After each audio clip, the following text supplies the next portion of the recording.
નમસ્કાર મિત્રો, સ્વાગત છે તમારું સૌનું મારી ચેનલ 3K ઓફિશિયલ પર। તો મિત્રો, જૂનાગઢમાં શક્કરબાગ પ્રાણી સંગ્રહાલય, નરસિંહ મહેતાનો ચોરો, આ બે વિડીયો મૂક્યા બાદ આજે જૂનાગઢની જ મારી મુલાકાતનો ત્રીજો વિડીયો મૂકું છું કે નરસિંહ મહેતાનો ચોરો જોયા બાદ આપણે જોવા ગયા હતા ઉપરકોટનો કિલ્લો જૂનાગઢ। તો નરસિંહ મહેતાના ચોરો જોયા બાદ આપણે રિક્ષા કરી લીધી છે અને ત્યાંથી આપણે જઈએ છીએ રિક્ષા દ્વારા બજારમાં થઈને ઉપરકોટના કિલ્લા સુધી। તો ચાલો મિત્રો, મારી સાથે ઉપરકોટનો કિલ્લો જોવા। તો બજાર બહુ સોંકડી અને ખાડા ખડિયાવાળો ઉબડ ખાબડ રસ્તો છે।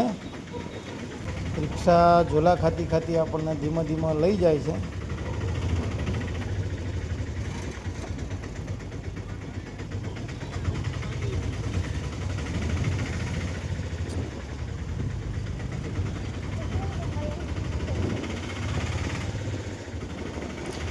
હવે થોડો ખુલ્લો રસ્તો આવ્યો તો રિક્ષાએ સ્પીડ પકડી છે।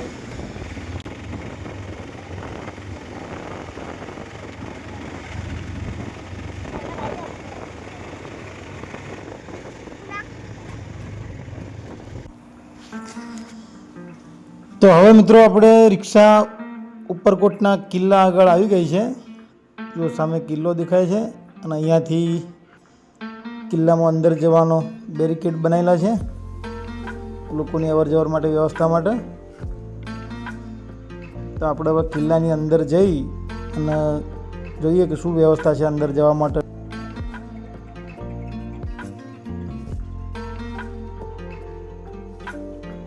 હમણાં એકાદ વર્ષ પહેલાં આ કિલ્લાનું ફરીથી નવીનીકરણ કરી અને સુધારવામાં આવ્યો હતો। જુઓ,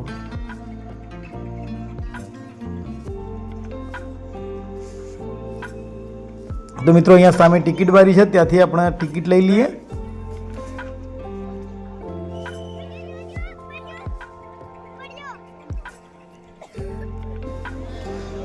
મિત્રો આપણે ટિકિટ લઈને હવે કિલ્લામાં અંદર પ્રવેશ કરી લીધો છે। જો પ્રવેશ થતો જ મંદિર આવ્યું છે, ત્યાં મહારાજ હનુમાનજીનું મંદિર છે અને મહારાજ બધાના લાડુનો પ્રસાદ આપતા હતા।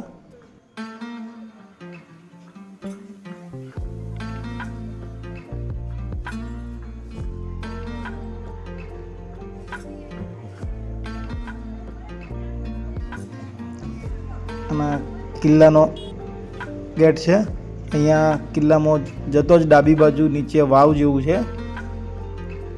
તો આપણે નીચે જઈશું વાવ જોવા।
તો મિત્રો, પગથિયા ઉતરીને ચાલતા ચાલતા નીચે આપણે છેક વાવના તળિયા સુધી આવી ગયા છીએ। હવે આટલા બધા વાવના પગથિયા પૂરા થાય છે। અહીંયા વાવનો જે મુખ્ય કૂવો કહેવાય એ અહીંયા નીચે છે। આપણે જેટલું શૂટિંગ થઈ શકે એ પ્રમાણે બતાવ્યું, જો આ દેખાય છે, પણ અત્યારે વાવ ખાલી છે અને અહીંયા સેફટી માટે લોખંડની એંગલો પણ લગાવી દીધી છે। તો મિત્રો, બાળકોનો આવી જગ્યાએ બહુ મજા આવતી હોય છે। જો મારો રુદ્ર હમણાં આગળ આગળ જ જાણે ગાઈડ કરતો એમ ચાલી જાય છે અને મને રસ્તો પણ બતાવે છે। કેવો આગળ આગળ જ દોડી જાય છે।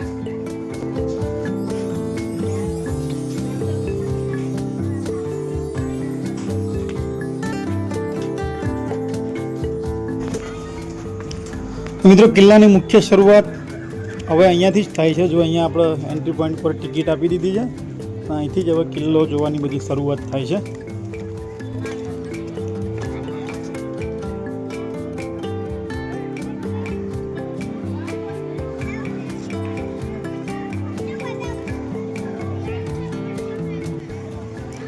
તો મિત્રો અહીંયા કિલ્લા ઉપર લોકોની સુરક્ષા અને સહાયતા માટે વ્યવસ્થા જાળવવા માટે ઉપરકોટ પોલીસ ચોકી પણ છે.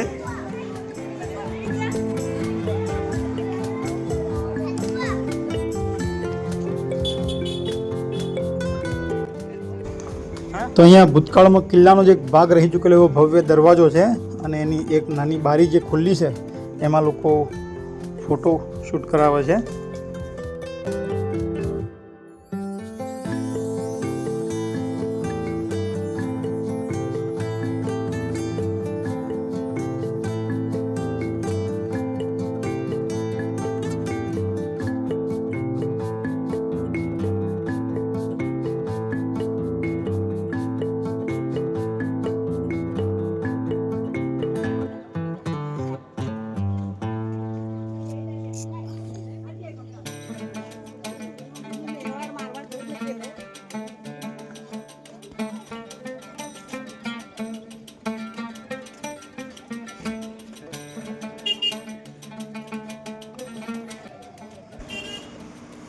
તો અહીંયા ઉપરકોટ જંકશન એ નામે પર્યટકો માટે ચા નાસ્તાની અને જમવાની વ્યવસ્થા બહુ સારી એવી કરવામાં આવી છે.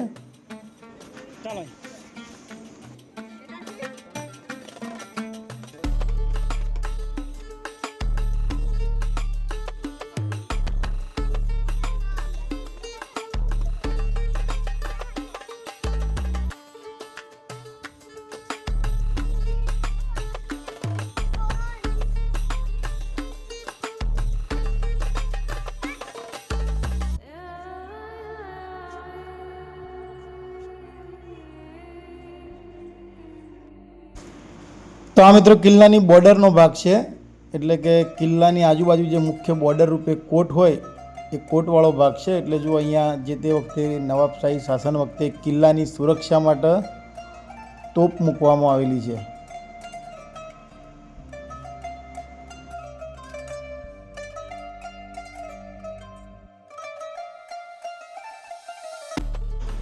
તો મિત્રો સામે દેખાય છે રા નવઘણનો કૂવો છે, કેમ કે નવાબી શાસન પહેલો અહીંયા રા નવઘણનું શાસન હતું. એટલે જો રા નવઘણનો કૂવો છે, આમ ફરીને આપણે અંદર એને જોવા જઈશું. રા નવઘણના કુળદેવી એટલે આ ખોડિયાલમાનું મંદિર છે અને અહીંયા સૂચના પણ મારી છે કે નવઘણ કૂવો જોતા પહેલો ખોડિયાલમાના દર્શન કરી અને પછી જ નવઘણ કૂવો જોવા જવું. તો પહેલાં આપણે ખોડિયાલમાના દર્શન કરીશું અને પછી આપણે જોઈશું નવઘણ કૂવો. અને મિત્રો જૂના સમયમાં તો એક કહેવત પણ પ્રખ્યાત હતી એ વખતે કે અડી કડી વાવ ને નવઘણ કૂવો, જેને ના જોયો એ જીવતો મૂવો. તો મિત્રો આપણે લુણાવાડાથી છેક જુનાગઢ સુધી આવી જ ગયા છીએ, તો નવઘણ કૂવાના દર્શન કરવા એ આપણું ભાગ્ય છે. તો આપણા નવઘણ કૂવાના છેક સુધી અંદર જઈને જોઈશું.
તો જુઓ મિત્રો, નવઘણ કૂવામાં હજુ પણ પાણી ભરેલું છે. તો આ રજવાડા વખતે કે રાજાશાહી વખતે રાજાઓ કેટલી દૂરંદેશી વિચારતા હતા કે પાણીની એમના સમયમાં કોઈ જ તકલીફ ના પડતી પ્રજાને, એટલી સુંદર વ્યવસ્થા કરી રાખતા પાણી વ્યવસ્થાપન માટે.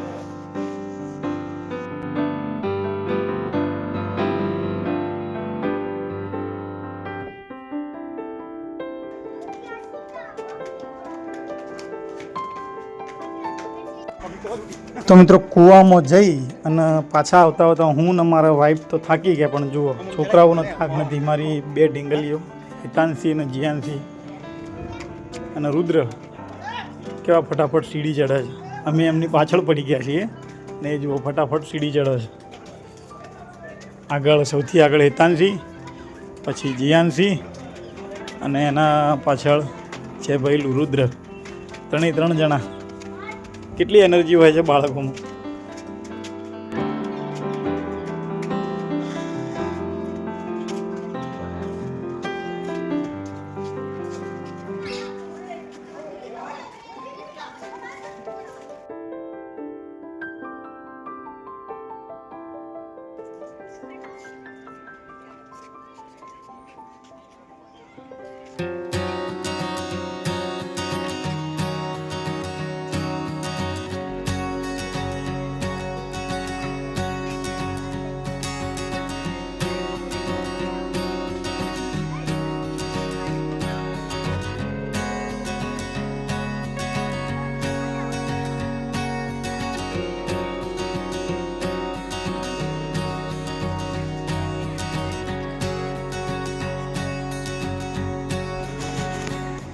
તો હવે મિત્રો આપણે આવ્યા છીએ અડી વાવ, એટલે કહેવાય કે અડી કડી વાવ. આના બાજુમાં પેલી બાજુ કડી વાવ પણ છે, એટલે બે વાવનું ભેગું નામ લેવાય છે કે અડી કડી વાવ.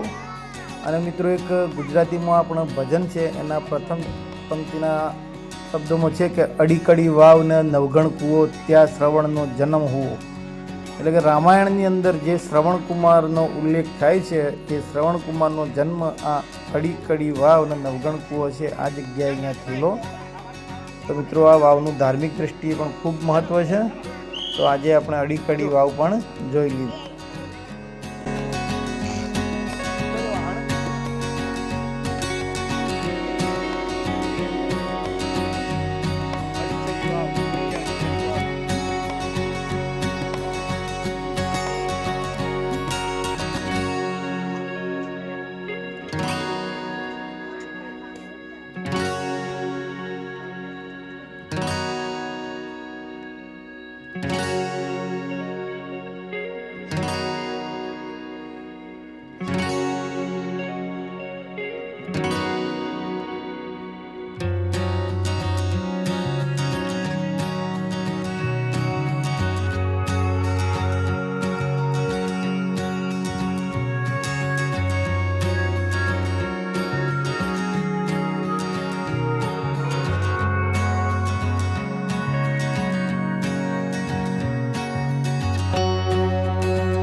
તો મિત્રો અડીચડી વાવની મુલાકાત પછી આપણે હવે આવી ગયા છીએ બૌદ્ધ ગુફાઓની મુલાકાત લેવા. અહીંયા અલગથી ટિકિટ લેવી પડે છે, કેમ કે આ બૌદ્ધ ગુફાઓ એ રાષ્ટ્રીય ધરોહર તરીકે અને આર્કિયોલોજિકલ સર્વે ઓફ ઇન્ડિયા સંસ્થાના અંડરમાં છે, અને એની જ પોર્ટલ પર જઈને ઓનલાઈન ટિકિટ લેવી પડે છે અને પછી આમાં એન્ટ્રી મળે છે. તો આપણે ઓનલાઈન ટિકિટ તો લઈ અને હવે અંદર આવી ગયા છે. આ બધી બૌદ્ધ ગુફાઓ છે અને આમાં અંદર બધું ભૂલ ભૂલામણી જેવો રસ્તો છે, પણ અંદર નંબર આપેલા છે કે 1 નંબર 2 નંબર એ રીતના ચાલતા આપણે આગળ જઈએ એટલા બૌદ્ધ ગુફાઓનું બધું નિરીક્ષણ આપણે કરી શકશો. જુઓ મિત્રો, આ રીતના અહીંયા આગળ નંબર, જો આ 2 નંબર આપ્યો છે, બસ એ રીતના જ આગળ નંબર આપેલા છે, એ રીતના આપણે આગળ જતા જઈશું.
તો મિત્રો હવે આપણે ઉપરકોટના કિલ્લાની આપણી મુલાકાત અહીંયા પૂરી કરીએ છીએ અને હવે આપણે આગળ જઈશું ગિરનારની મુલાકાત લેવા. ગિરનાર તળેટીની મુલાકાત લઈએ. તો મિત્રો મારા ઉપરકોટની મુલાકાતનો વિડીયો તમને ગમ્યો હોય તો લાઈક કરજો, શેર કરજો, એના પર કોમેન્ટ કરજો અને આપણી ચેનલ 3K ઓફિશિયલને સબસ્ક્રાઈબ કરવાનું ભૂલતા નહીં. ચાલો આવજો.